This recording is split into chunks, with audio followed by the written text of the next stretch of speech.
Halo semuanya. Kali ini kami akan menjelaskan mengenai asam amino dan protein. Eits, tapi sebelum kita mulai penjelasannya, alangkah lebih baik kita perkenalan dulu yuk. Nah, kami dari kelompok 3, kelas A1 yang beranggotakan Abigail Sania, Regita Rianda Syalsabila, Fani Vanisha, Della Puspitasari, Ardi Kurniawan, Felicia Lisandra Pribadi, Nurul Irwani Putri, Gloria Setia Purba, Risa Nuraini, dan Rahmawati.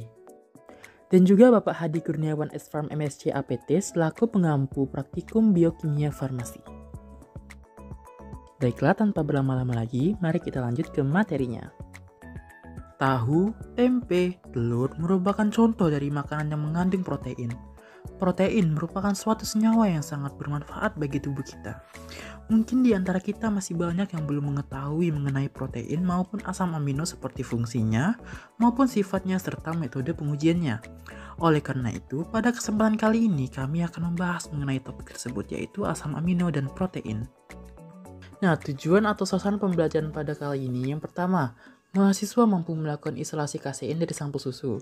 Yang kedua, mahasiswa mampu melakukan uji identifikasi asam-asam amino dan protein dengan macam uji sederhana. Yang ketiga atau yang terakhir, mahasiswa menguasai pengaruh fisik terhadap protein, misalnya pengaruh pH. Apa sih itu protein? Menurut Rosmawati, protein adalah rantai panjang yang tersusun dari gabungan asam-asam amino. Asam-asam amino digabungkan satu lainnya melalui ikatan peptida. Gabungan dari dua molekul asam amino disebut dipeptida. Dan seterusnya sehingga gabungan dari banyak asam-asam amino disebut dengan polipeptida. Lalu apa saja sih fungsi dari protein? Nah, fungsi dari protein yang pertama sebagai sumber energi. Protein merupakan salah satu sumber energi yang penting bagi tubuh selain lemak dan karbohidrat. Sama dengan karbohidrat, protein mengandung 4 kalori per gramnya. Lalu fungsi lainnya ialah membangun dan memperbaiki jaringan tubuh. Protein adalah batu bata yang berperan besar dalam menyusun hampir semua bagian tubuh kita. Misalnya otot dan tulang, jantung, paru-paru, otak, kulit, dan rambut. Tidak hanya itu, protein juga bertanggung jawab untuk memelihara dan mengganti jaringan di tubuh yang telah rusak. Lalu yang ketiga, membentuk antibodi. Protein membantu tubuh membentuk imunoglobulin yang biasa dikenal sebagai antibodi. Antibodi berperan penting untuk melawan infeksi dari bakteri atau virus. Selain itu, antibodi juga membantu tubuh untuk mencegah terjadinya penyakit dari bakteri ataupun virus. Lalu, yang keempat ialah membentuk enzim dan hormon. Enzim merupakan jenis protein yang ditemukan di dalam sel. Enzim bertanggung jawab terhadap banyak sekali reaksi biokimia yang terjadi dalam tubuh. Misalnya untuk kontraksi otot, menghancurkan racun, dan juga mencerna makanan. Selain enzim, protein juga membentuk sebagian besar hormon pada tubuh. Hormon bertugas untuk mengirimkan sinyal dan mengatur proses biologis antar sel, jaringan, dan organ. Lalu bagaimana sih pengaruh pH terhadap protein? Menurut Yamamoto dan Araki, pH dapat mempengaruhi perubahan konformasi protein. pH larutan menjadi penting untuk menjaga stabilitas emulsi yang dibuat dengan protein. Telah diketahui bahwa protein cenderung teragregasi saat pH pada sisi isoelektrik. Oleh karena itu, emulsi yang distabilisasi oleh protein, pH emulsi harus jauh dari titik isoelektrik untuk mencegah coalescence dan creaming yang merupakan salah satu bentuk agregasi. Perubahan pH emulsi dapat mempengaruhi muatan protein. Apabila pH emulsi di atas titik isoelektrik protein, maka protein akan bermuatan negatif, dan begitu pula sebaliknya. Apa sih yang dimaksud dengan asam amino? Menurut Sari dan kawan-kawan 2017, asam amino adalah komponen utama molekul penyusun protein. Asam amino seringkali disebut dan dikenal sebagai zat pembangun yang merupakan hasil akhir dari metabolisme protein. Bagaimana sih sifat dari asam amino? Menurut Sugiono 2004, asam amino tidak larut dalam pelarut nonpolar seperti benzena, heksana, eter, dan sebagainya. Tetapi larut dalam pelarut polar, misalnya pada larutan air atau etanol. Menurut Muwarni 2010, berdasarkan pada berbagai jenis gugus samping R pada struktur kimia asam amino, maka asam amino dikelompokkan ke dalam 5 kelompok besar, yaitu yang pertama, gugus R bersifat tidak polar alifatik. Termasuk dalam kelompok ini adalah glisin, alanin, prolin, valin, leusin, isolusin, metionin. Kemudian yang kedua, gugus R mengandung gugus aromatis atau bentuk siklik. Termasuk dalam kelompok ini adalah penilalanin, tirosin, dan triptofan. Struktur gugus R pada masing-masing asam amino mengandung bentuk siklik atau segi 6. Yang ketiga, gugus R bermuatan positif atau mengandung gugus amin. Termasuk dalam kelompok ini adalah lisin, arginin, histidin. Struktur gugus R pada masing-masing asam amino mengandung gugus amin atau atom N. Kemudian yang keempat, gugus R tidak bermuatan namun bersifat polar. Termasuk dalam kelompok ini adalah serin, theronin, cystein, aspargin, glutamain. Struktur gugus R pada masing-masing asam amino tidak dalam bentuk ion, namun bersifat polar. Sifat polar dari gugus R dalam bentuk kelompok asam amino ini karena dapat membentuk ikatan hidrogen dengan air. Kemudian yang kelima, gugus R bermuatan negatif. Termasuk dalam kelompok ini adalah serin, theronin, cystein, aspargin, glutamin. Struktur gugus R pada masing-masing asam amino berada dalam bentuk ion negatif. Menurut Leininger 1982, berdasarkan kemampuan tubuh mensintesis, asam amino dibagi menjadi asam amino esensial, non-esensial, dan kondisional. Yang pertama, asam amino esensial adalah asam amino yang tidak dapat disintesis oleh tubuh sehingga harus diperoleh dari makanan yang dikonsumsi. Contohnya isolusin, metionin. Kemudian yang kedua, asam amino non-esensial adalah asam amino yang dapat disintesis oleh tubuh. Contohnya asparagin, asam aspartat, dan asam glutamat. Kemudian yang ketiga, asam amino esensial kondisional adalah asam amino yang tidak dapat disintesis oleh tubuh karena pada keadaan sakit atau kurangnya prekursor. Contohnya adalah bayi yang lahir prematur, enzim yang digunakan untuk mensintesis arginin belum berkembang dengan baik. Di alam terdapat sekitar 300 jenis asam amino. Namun, ternyata hanya 20 asam amino yang secara alami merupakan bahan pembangun protein. Ke-20 asam amino itu mempunyai ciri umum, yaitu semuanya mempunyai konfigurasi L, yang berarti gugus-gugus di sekeliling atom karbon alfa mempunyai konfigurasi yang sama.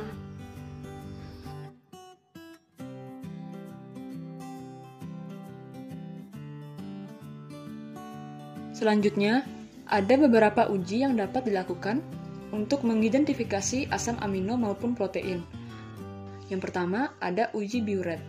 Uji Biuret adalah uji identifikasi protein secara umum yang bertujuan untuk mengetahui adanya ikatan peptida di dalam sampel.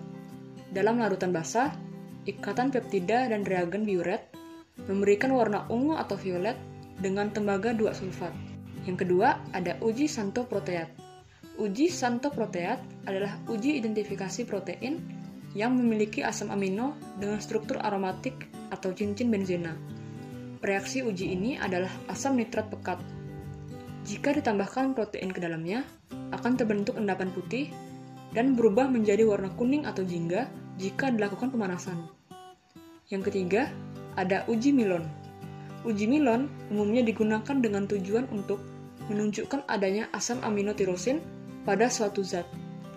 Uji Milon bekerja terhadap derivat-derivat monofenol seperti tirosin. Reaksi yang digunakan adalah larutan merkuri dalam asam nitrat. Merkuri dalam reaksi Milon akan bereaksi dengan gugus hidroksifenil dan tirosin membentuk warna merah. Keempat, uji ninhidrin. Semua asam amino bereaksi dengan ninhidrin untuk membentuk aldehida yang lebih kecil dengan membebaskan karbon dioksida, amonia, dengan menghasilkan warna biru violet. Senyawa-senyawa amonium kuat, senyawa amina, sebagian besar peptida dan protein bereaksi dengan jalur yang sama walaupun tidak menghasilkan karbon dioksida dan amonia. Kelima, pengendapan dengan logam.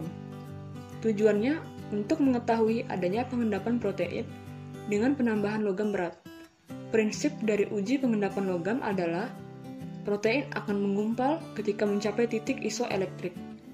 Titik isoelektrik merupakan titik di mana saat pH asam amino berada pada bentuk amfoter atau Zwitzer ion. Dan pada saat titik isoelektrik ini, kelarutan protein menurun dan mencapai angka terendah. Protein akan mengendap dan menggumpal.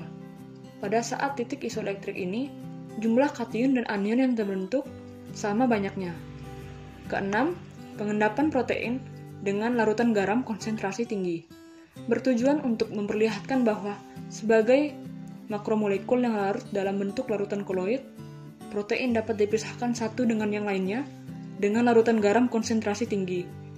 Larutan garam berkonsentrasi tinggi akan menetralkan muatan listrik sehingga kelarutan akan berkurang sehingga terjadi proses pengendapan protein atau perspirasi. Perspirasi protein terjadi karena kemampuan ion garam untuk terhidrasi sehingga berkompetisi dengan molekul protein dalam mengikat air. Isolasi kasein susu. Protein susu memiliki protein-protein yang spesifik, salah satunya adalah kasein. Kasein merupakan komponen terbesar dalam susu, dan sisanya merupakan whey protein. Kadar kasein pada protein susu mencapai 80%.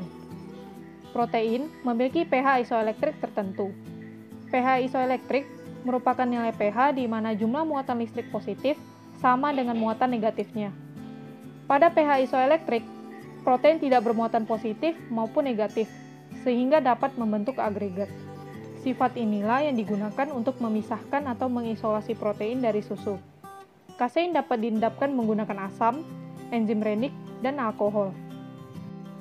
Langkah-langkah isolasi kasein susu.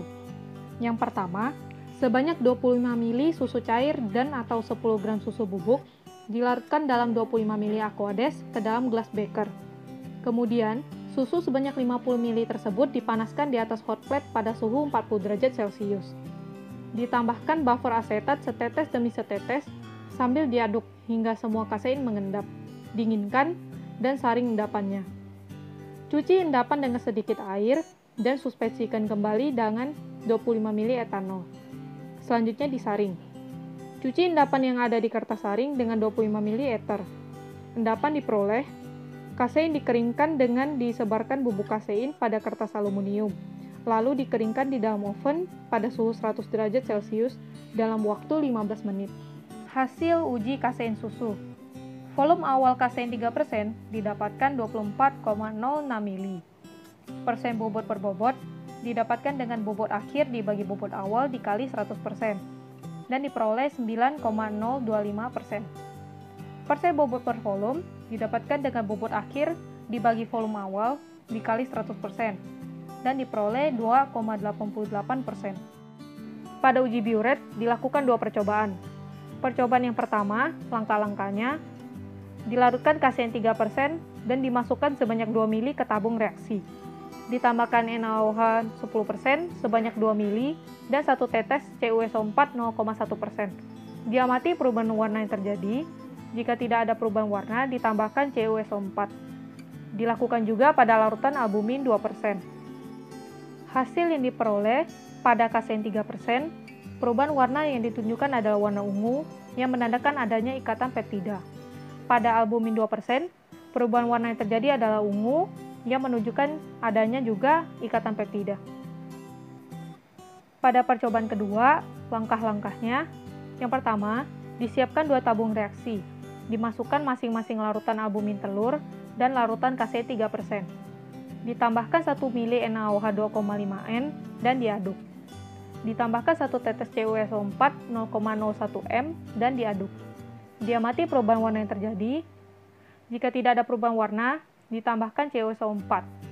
Catat pengamatan yang terjadi. Hasil yang diperoleh pada kasein 3% adalah perubahan warna menjadi ungu dan menunjukkan adanya ikatan peptida. Pada albumin 2%, perubahan warna yang terjadi adalah warna ungu yang menunjukkan adanya ikatan peptida. Nah, yang selanjutnya adalah uji santoproteat, di mana dalam uji santoproteat dilakukan dalam 2 percobaan. Percobaan pertama yaitu dilarutkan kasein 3% sebanyak 3 ml atau larutan albumin dalam tabung reaksi. Kemudian ditambahkan 1 ml HNO3 pekat dan dipanaskan sampai berwarna kuning lalu didinginkan dalam air keran. Dan ditambahkan NaOH, kemudian dilakukan juga pada fenol sebagai pembanding. Nah, pada percobaan pertama ini hasil yang didapat adalah kasein 3% berwarna kuning pucat dan diindikasikan adanya cincin benzena atau dalam kata lain cincin benzenanya positif. Dan albumin 2% berwarna kuning pucat dan diindikasikan adanya cincin benzena atau cincin benzenanya positif. Kemudian untuk percobaan kedua, disiapkan 2 tabung reaksi lalu masukkan masing-masing 3 ml kasein 3% dan albumin telur. Dan ditambahkan 1 ml HNO3 pekat dan dipanaskan sampai berwarna kuning. Lalu didinginkan dalam air keran dan ditambahkan 3 tetes NaOH. Dan dicatat pengamatan dan dilakukan juga pada fenol sebagai pembanding. Nah, pada percobaan kedua ini hasil yang didapat adalah pada kasein 3% berwarna kuning pucat dan cincin benzenanya positif dan albumin 2% berwarna kuning dan cincin benzenanya juga positif. Nah, untuk uji milon dilarutkan 2 ml kasein dan dimasukkan dalam tabung reaksi lalu ditambahkan pereaksi milon dan dicampurkan. Kemudian dipanaskan sampai berwarna merah, lalu dilakukan juga untuk larutan albumin. Kemudian dilarutkan 2 ml fenol 2% dalam tabung reaksi lalu ditambahkan pereaksi milon dan dipanaskan jika perlu ya. Kemudian pada uji milon hasil yang didapatkan yaitu kasein 3% berwarna kuning kemerahan dan positif dan albumin 2% berwarna merah dan uji ninhidrin. Cara kerja: 1. Masukkan 3 ml larutan kasein ke dalam tabung reaksi. 2. Tambahkan beberapa tetes 0,5 ml larutan ninhidrin 0,1%. 3. Tempatkan dalam air mendidih selama 5 menit. Diperhatikan perubahan warna yang terbentuk. 4. Lakukan uji yang sama terhadap prolin dan hidroksiprolin. Hasil percobaan, larutan ditandai positif mengandung asam amino secara kuantitatif dalam jumlah yang kecil dengan membentuk perubahan warna menjadi berwarna ungu. Perubahan warna menjadi berwarna ungu diakibatkan adanya gugus amino bebas. Cara kerja pengendapan dengan logam. 1. Disiapkan 2 buah tabung reaksi dan beri label HgCl2 dan Pb asetat. 2. Dimasukkan 3 ml kasein 3% dan albumin 1/5 ke masing-masing tabung. 3. Ditambahkan 5 tetes HgCl2 0,2 m atau Pb asetat ke tabung yang sudah diberi label. 4. Dicatat perubahan yang terjadi. Hasil percobaan, terdapat endapan logam pada albumin lebih sedikit dibanding endapan yang terbentuk pada sampel kasein. Albumin dan kasein mengalami pengendapan akibat mengalami isoelektrik akibat reaksi antara albumin dan kasein dengan logam Pb asetat yang merupakan logam ion positif, sehingga mengakibatkan denaturasi protein atau kerusakan protein. Warna keruh terbentuk akibat ikatan antara sampel dan logam. Logam Pb asetat menjenuhkan larutan sehingga gumpalan larut kembali membentuk endapan. Logam berat mengendapkan protein dengan cara menaikkan pH di atas titik isoelektrik. Pengendapan dengan larutan garam konsentrasi tinggi. 1. Dijenuhkan masing-masing 5 ml larutan kasein 3% dan albumin telur 1/5. Dalam amonium sulfat dengan cara ditambahkan sedikit garam amonium sulfat ke dalam larutan protein dan aduk hingga melarut. Tambahkan amonium sulfat dan aduk terus hingga garam tidak larut lagi. 2. Disaring hasil jenuh dan uji kelarutan endapan di dalam air. Selanjutnya uji endapan dengan reagen milon dan uji larutan filtrat dengan reagen biuret. Hasil percobaan, 1 larutan yang mengandung kasein dan ditambah garam amonium sulfat menjadi berwarna putih bening. Kemudian kasein diuji milon memberikan hasil negatif. 2 larutan albumin yang ditambahkan garam amonium sulfat menjadi berwarna putih keruh. Kemudian albumin diuji milon memberikan hasil negatif. Larutan akan memberikan hasil positif dengan memberikan warna merah bata yang menandakan adanya asam amino. Nah, selanjutnya adalah pembahasan.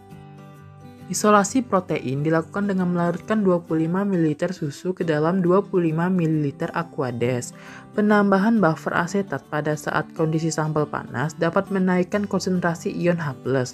Apabila titik isoelektrik sudah tercapai, maka akan terjadi penggumpalan atau endapan.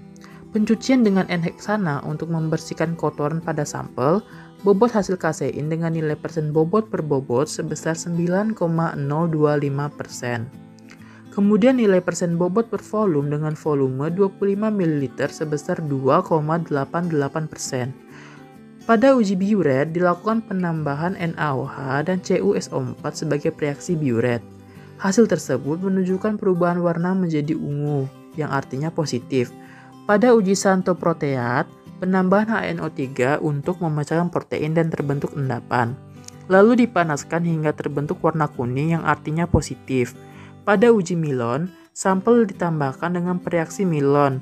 Pada kasein warna kuning kemerahan yang artinya positif, albumin warna merah muda, dan fenol berwarna merah. Hasil positif menunjukkan warna merah bahwa adanya asam amino tirosin. Pada uji ninhidrin, larutan positif ditandai dengan perubahan warna menjadi ungu. Pada uji pengendapan logam Pb asetat menyebabkan sampel mengendap. Kemudian uji pengendapan garam amonium sulfat setelah mengendap dilanjutkan dengan melarutkannya pada filtrat garam di dalam air. Dan dilakukan uji Milon serta biuret. Filtrat larut sebagian di dalam air menunjukkan bahwa protein mengalami denaturasi yang bersifat balik atau reversible. Kesimpulan dan saran. Nah, kesimpulannya adalah protein merupakan rantai panjang yang tersusun dari gabungan asam-asam amino.